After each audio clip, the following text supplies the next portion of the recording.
Back to our breaking news story here on RT. A series of blasts in the Ukrainian city of Dnipropetrovsk. RT's Alexei Yaroshevsky is in Ukraine and now joins us live with more details about what is happening there. Alexei, what are the latest that you're hearing about these attacks? Well, the latest is that we have it officially confirmed by the authorities that 4 explosions rocked Ukraine's third largest city of Dnipropetrovsk during this morning, with about 10 or 15 minutes difference in between each explosion. It is interesting that all of these explosions happened on the very same line of the tramway. The first one happened at about 12 a.m., at midday local time. We understand that the number of those injured is growing every hour. Now the latest figure we have received from the authorities is 27 people have been injured in the wake of these explosions, and 25 of them have been hospitalized, most of them in very severe health conditions with very severe wounds and injuries. Now, the city of Dnipropetrovsk, meanwhile, is gripped in panic.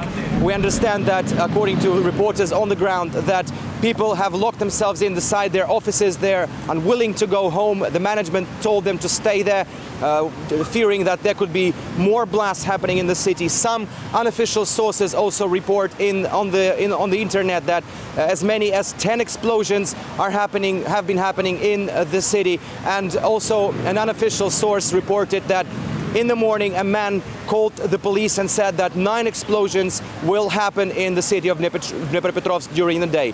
Definitely those are conflicting reports. The official line is that 4 explosions have happened so far and 27 injured. We are certainly following all the developments from central Ukraine in the city of Dnipropetrovsk.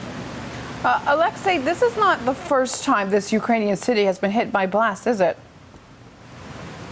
It is not the first time that Dnipropetrovsk has seen such explosions. Last year in November, one explosion happened there. Also, the explosion, just like this time, the explosive device was put inside a trash bin at the tramway station. Though generally explosions and terrorist attacks are not typical for Ukraine, and we have seen just a few incidents like that over the course of the last 2 decades, and most of them were just basically hooliganism.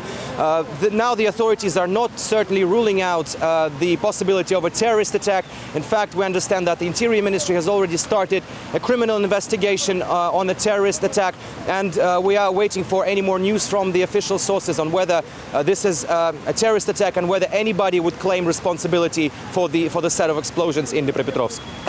Well, like you said, you, of course, are monitoring the situation on the ground there. Our Eastern European correspondent, Alexei Yaroshevsky, in Kiev, following this developing story in eastern Ukraine. Thanks for that.